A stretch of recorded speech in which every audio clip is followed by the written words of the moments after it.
Very good morning and welcome to the Breakfast News on Rajya Sabha TV. I'm Aishwarya Kapoor. Let's get you the latest headlines first.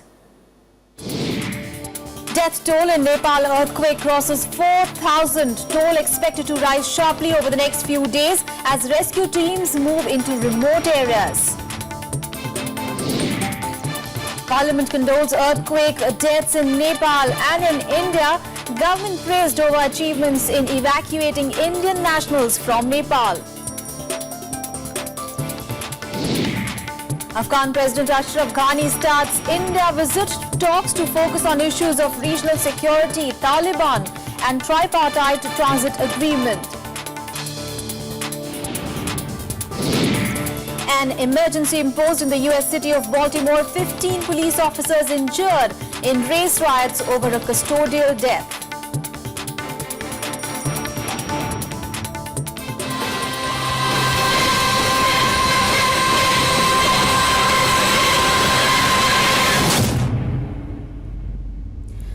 Well, over 4,000 people are now believed dead in the massive earthquake that hit Nepal. Over 8,000 are reported injured, many severely. With hundreds, even thousands still missing, there is every fear of the toll rising further. On the ground, despair arises out of life torn to shreds, alongside fear from the continuing aftershocks, the latest being a 5.1 quake that hit last evening. This is how most areas around Kathmandu spent Sunday night. Miles and miles have turned into rubble, with vast tent cities springing up. Even where solid structures exist, people are scared to stay indoors. The last aftershock struck on Sunday night, not nearly as big as the one earlier in the day, but warning enough that the nightmare isn't over yet. For the second night for most, only the open sky seems safe. The only silver lining, after overnight rain, the weather improved on Monday morning. व्यवस्था केही पनि छैन हिजो राति पानी पर्यो हामी त्यतिकै भिजे रातभरि छाता ओढेर भिजे बच्चाहरु सानो बच्चाहरु छ अनि निकै समस्या पर्यो कन्ट्रोल रुममा पुलिसले 3-4 चोटी फोन लगायो आधी घण्टा पछि भने कोही पनि आउन सकेन हामीलाई हेल्प गर्न रातभरि चिसो भइमा सुते हामीहरु. At least 4 out of 7 UNESCO World Heritage Sites in the Kathmandu Valley, 3 of them ancient city squares, are severely damaged. Many renowned temples and tourist sites are hit. Near the epicenter, nearly 70% of buildings are believed destroyed. As rescue teams move into remoter mountainous regions of western Nepal with roads gradually being cleared, the real scale of the disaster is still emerging. Officials warn of a sharp rise in casualties. Reports suggest many communities, especially those to mountainsides, suffered huge damage. Experts even say entire villages of 200 to 1,000 people may have been buried entirely. Massive loss of life is also reported at mountain base camps, many of the killed being foreign climbers. Nearly every aftershock is followed by an avalanche, each raising a fresh wave of panic. Many camps have been buried, though improved weather on Monday allowed air sorties to evacuate people to get underway. It's a big ice shelf and it must have just released. We saw it hit, it kind of hits wood level, and then it just shot right back up. And then I saw, so I told the group to get down. It was like 4,000 feet of snow just kind of coming, and there's nowhere to run. Hospitals have hundreds of injured being brought in for treatment by the hour, besides coping with the aftershocks and the fear they raise. There are a lot of patients who have got devastating injuries, including head scalping, de-scalping, as well as the amputations, whole limb amputations. There are devastating injuries, including chest, badly separated chest injuries. At many places, cremations have begun since the morning. Authorities are keen on disposing of bodies quickly to prevent a health hazard. 2 days into the worst earthquake Nepal has seen in 80 years, the process of coming out of the grimness seems some way away yet. Bureau Report, Rajya Sabha Television. Well, as Nepal struggles to cope with the catastrophic earthquake that has caused extensive damage to both life and property, the international community has responded swiftly. From economic giants like the US, UK, China and India to smaller countries like Taiwan, Bhutan and faraway Israel, everyone has joined hands to help Nepal in this time of need. Now, countries have not just announced aid but are also sending well-trained and well-equipped teams to help in the rescue operations. Take a look. Apart from neighbouring India and China, countries like the United States, Canada, France, Britain and Israel have extended support to Nepal by sending specialised rescue teams to assist in the relief efforts. Equipped with special machines to save people from collapsed structures and confined spaces, the rescue teams from across different nations have begun arriving in Nepal. En fait, on est là avec les chiens pour tout simplement aller rechercher des personnes qui sont encore ensevelies sous les décombres. India's response has been the quickest and most extensive. Rescue efforts picked up on Monday after a let-up in the weather after continuous rains. In addition to the 10 NDRF teams which have been conducting operations in Nepal since Saturday, another 6 teams have been rushed in. NDRF teams have spread across areas like Sitapaila, Maharajganj, Maheshwari and Ganga Bhajar, reported to be the worst affected areas in the quake. We had five military aircraft, Air Force aircraft, which have gone in so far. They will be taking in 3 more NDRF teams. They have also, what we have moved today are the forward surgical centers of the Army Field Hospital of Agra. And they've taken in a lot of medicines. They have taken in communication sets which are very badly needed.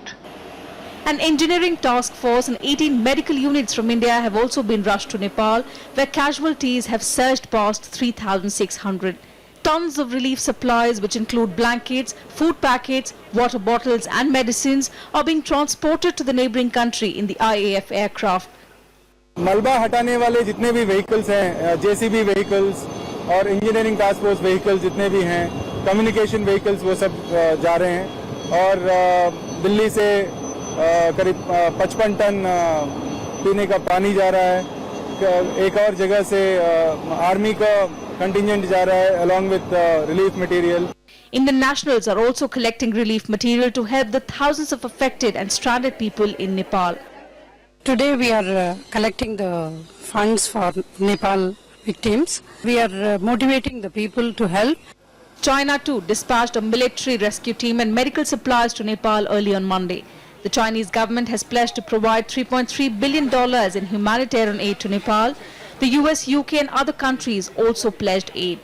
现在计划是到这个尼泊尔的首都加德湖，对，那么那个地方目前我认为它不是一个比较高的高原来讲不是很高的，但是去了之后，那么会根据那个地缘或者伤员的需求。But it's an uphill task yet. Rains and aftershocks continue to hamper rescue efforts. The Met Department has reported 55 aftershocks since the 7.9 magnitude quake rocked the Himalayan kingdom of Nepal and large parts of the Indian subcontinent. Bureau Report, Rajya Sabha TV. Well, the death toll rising on this side of the border as well. Over 70 people have been killed so far in India due to the earthquake. Many casualties were reported from Bihar, which is one of the worst affected states. And the quake and its aftershocks, which were experienced in some parts of North and East India, have also left hundreds injured. Now, rescue and relief operation is underway on a war footing, but state governments are struggling to get an assessment of the exact extent of damage in the remote areas. Frequent aftershocks after Saturday's massive earthquake have left the north and eastern states on tenterhooks. People were seen spending nights outside homes.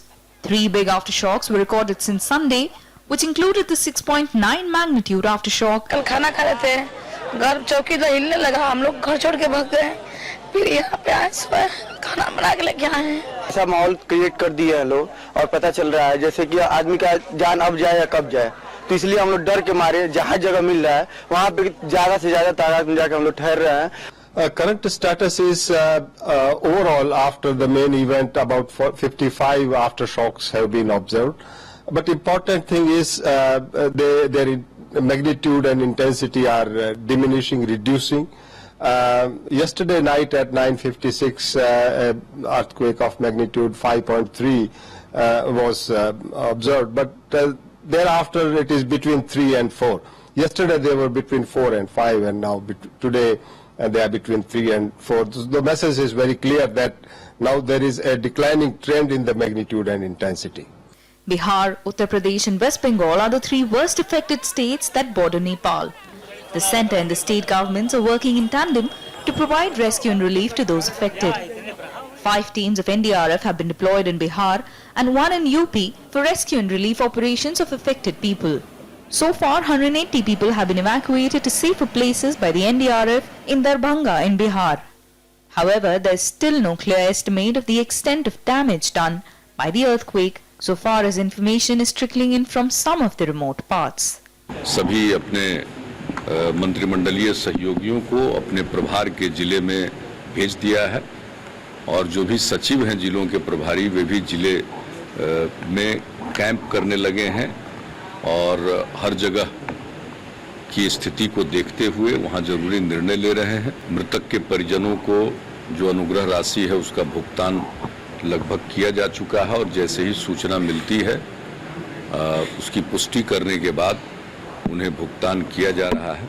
The state governments have ordered to shut down schools for 2 days in the wake of the tragedy. बहुत guardians ने हम लोगों को phone किया कि बच्चे बहुत डरे हुए हैं, तो उनके इस भय को देखते हुए ये निर्णय लिया गया कि 2 दिनों तक यानी आज और कल राज्य के सभी विद्यालय बंद रहेंगे। यह एक तरीके से एहतियाती कदम है। In Lok Sabha, Home Minister Rajnath Singh praised Uttarakhand, Bihar and Uttar Pradesh governments in their efforts and cooperation to deal with the crisis. संबंधित राज्य सरकारें आवश्यक कदम उठा रही हैं। वैसे तो भारत सरकार द्वारा 5 एनडीआरएफ की टीमें भेजी गई हैं, जिनमें से 4 बिहार में और 1 उत्तर प्रदेश में तैनात हैं। हम भी राज्य सरकारों से लगातार संपर्क में हैं और हमने हर संभव मदद का वादा भी किया है। माननीय प्रधानमंत्री जी स्वयं इस परिस्थिति का निरीक्षण कर रहे हैं और उन्होंने आदेश दिया है कि हर संभव सहायता हम अपने नेपाली भाई बहनों को देंगे। Meanwhile, prayers were held across the country mourning the loss of lives in the tragedy in both Nepal and India. Bureau. And Rajya Sabha members also mourned the loss of lives caused by the earthquake in Nepal and India. The government urged everyone to ignore rumours and help stop spreading further panic in the hour of crisis. Now, MPs commended the Indian government's role in rescue operations but urged it to make the National Disaster Management Authority more effective. The suggestions to use the MP LED funds for rehabilitation were also floated, even as one member declared to donate a month's salary for relief and restoration work. As the House assembled for the day, Chairman Mohammad Hamid Ansari affirmed India's commitment to help Nepal in the hour of grief. The whole House expressed deep condolences and solidarity with the victims on both sides of the border. The people of India stand in solidarity with the government and the people of Nepal in their hour of grief. Telecom Minister Ravi Shankar Prasad denounced the unwarranted messages currently circulating on social media. MOS Parliamentary Affairs Mukhtar Abbas Naqvi highlighted the promptness to take up rescue operations in Nepal on war footing. इस सदन के माध्यम से देश से appeal करना चाहूंगा कि सोशल मीडिया पर इस तरह के जो अफवाहें उठती हैं उसको ध्यान न दें। अगर ऐसी कोई भी बात होगी तो हम लोग मिलकर काम करेंगे। इस तरह की अफवाह में कोई वजह नहीं। वो डिजास्टर रिलीफ के लिए जो एयरक्राफ्ट है, चॉपर्स है, फील्ड हॉस्पिटल है, मेडिकल टीम है, दवाएं हैं, ये सारी की सारी चीजें जो आवश्यक थी तत्काल जिन्हें राहत के लिए भेजना था वो तत्काल सरकार ने भेजा। Even as the deputy chairman disallowed notices for suspension of business under Rule 267, members were permitted to make brief submissions. Cutting across party lines, members urged the government to beef up preparedness to deal with such natural disasters and delegate greater power to the National Disaster Management Authority. CPM leader Sitaram Yechury sought permission for the MP LED fund to be used in Nepal for quick relief.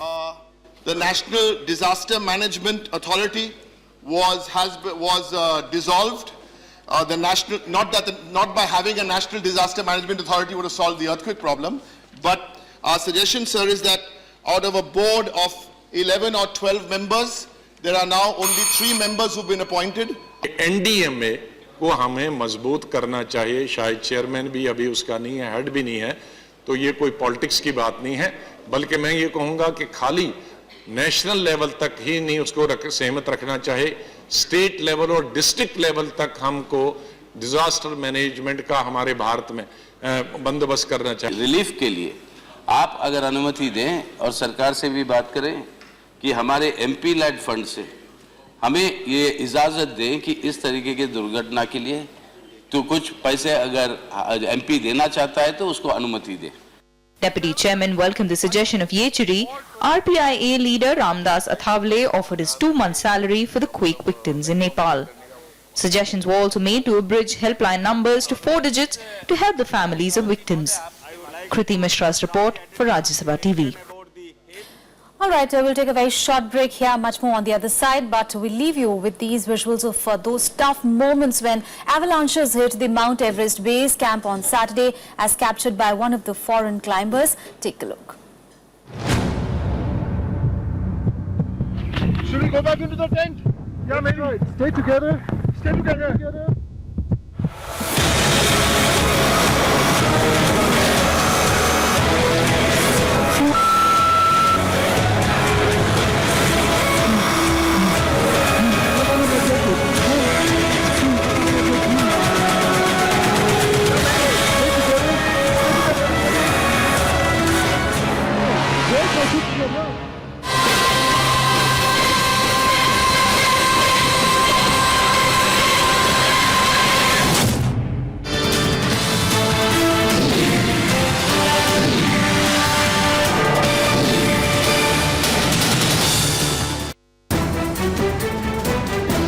New government in New Delhi.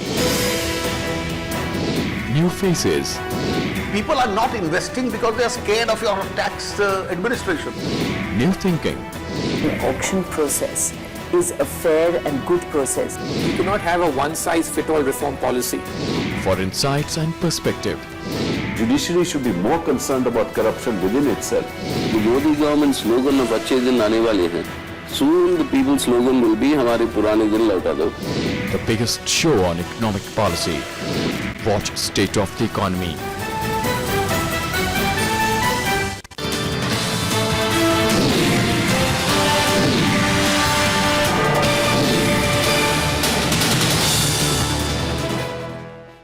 Now, welcome back after the break. Now, Afghanistan President Ashraf Ghani will meet Prime Minister Narendra Modi and hold delegation-level talks with the Indian officials today. Now, Ghani, who reached Delhi last night, will get a ceremonial reception at the forecourt of Presidential Palace this morning, after which he will head to Rajghat to lay a wreath at the Sabha of Mahatma Gandhi. External Affairs Minister Sushma Swaraj will call on the Afghan President at the Rashtrapati Bhavan. This will be followed by a meeting with Narendra Modi and delegation-level talks. Now, Ghani will have the first structured bilateral meeting with Modi after they assumed office. The talks will focus on chalking out future engagements and sharing views on key issues of regional security and Taliban.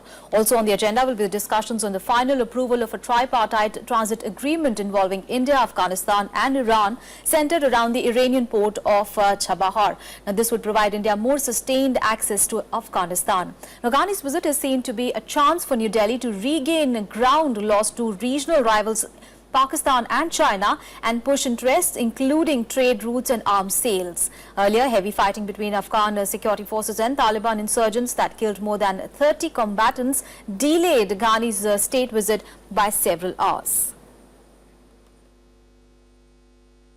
All right, let's get a perspective on that story. Mr. Ashok Sajanhar, who is a former diplomat, is now joining us live in the studio. Good morning, and thank you so much, Mr. Sajanhar, for joining us here. Thank you. Now, sir, ever since Ghani became the president, he is known for his pro-Pakistan stand. Considering the fact that he has been to China and Pakistan before he comes to India, how should India look at President Ghani's visit? I think India should welcome President Ghani and be ready to have detailed talks and interaction. I don't think there is any cause or need for us to feel nervous or worried that he has been to China, he has been to Pakistan and to other countries.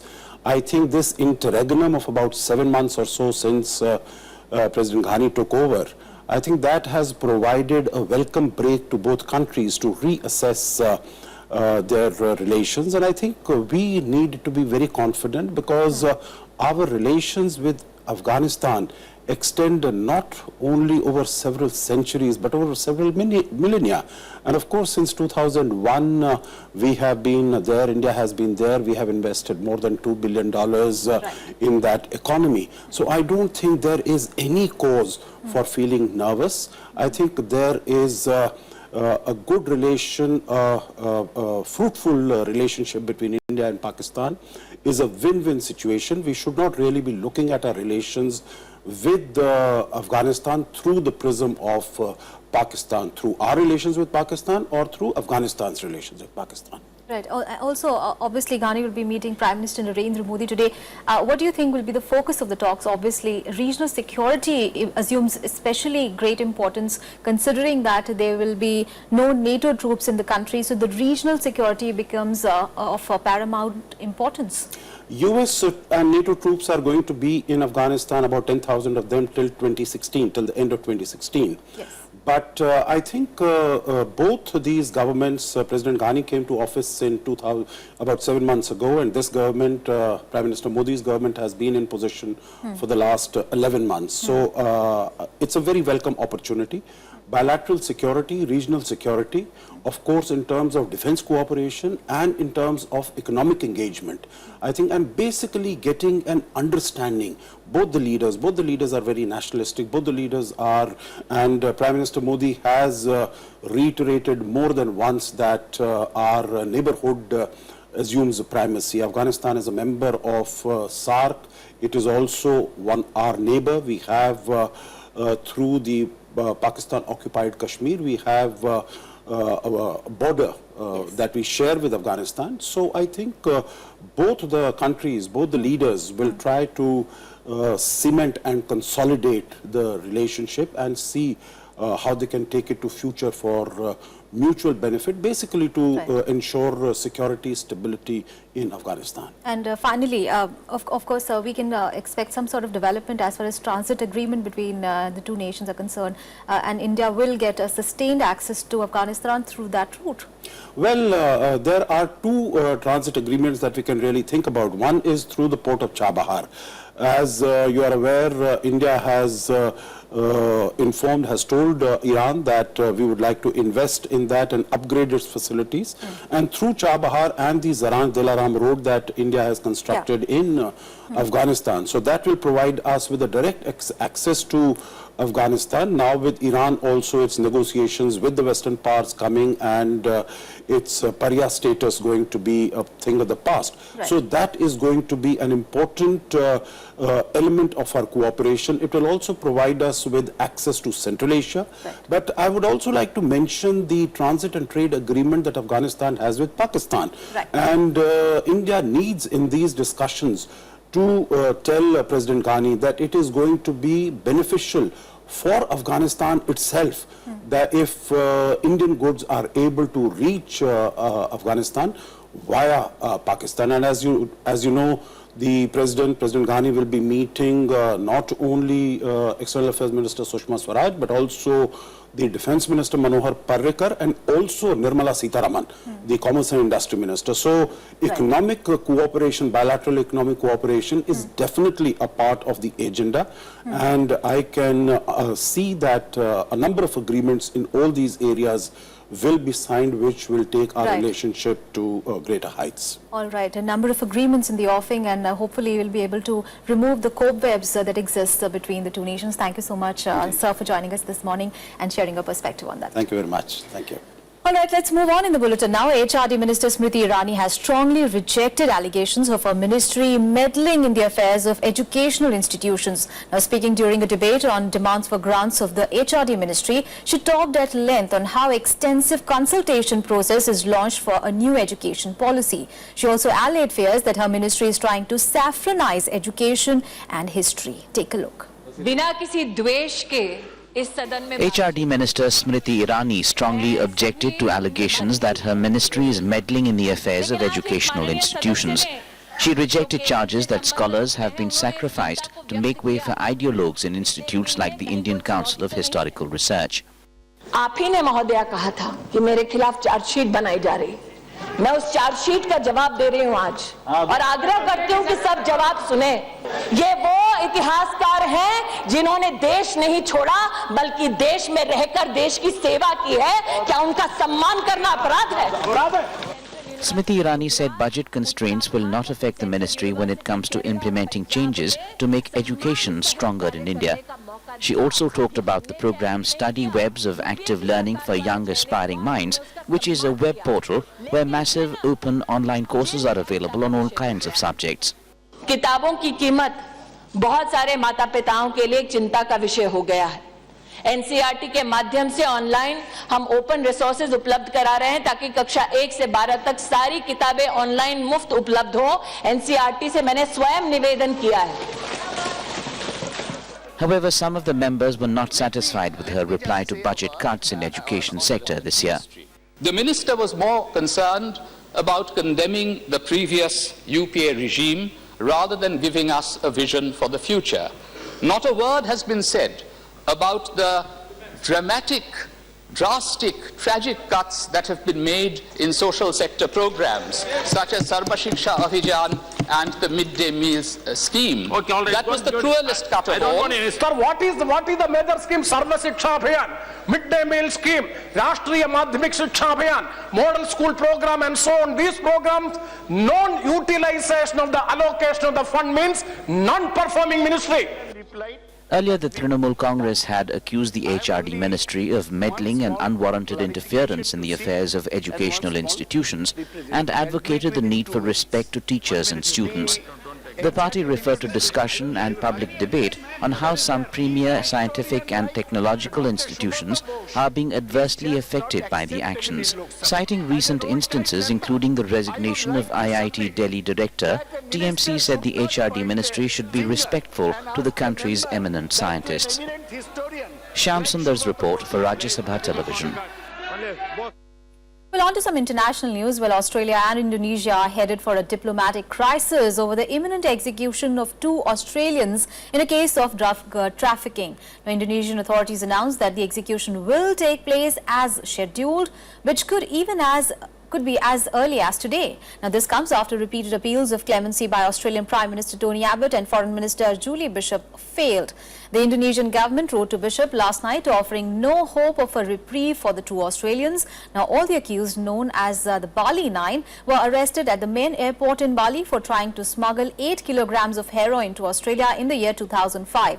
The 7 other members of the gang, all Australians, were jailed for 18 years and sentenced to life imprisonment.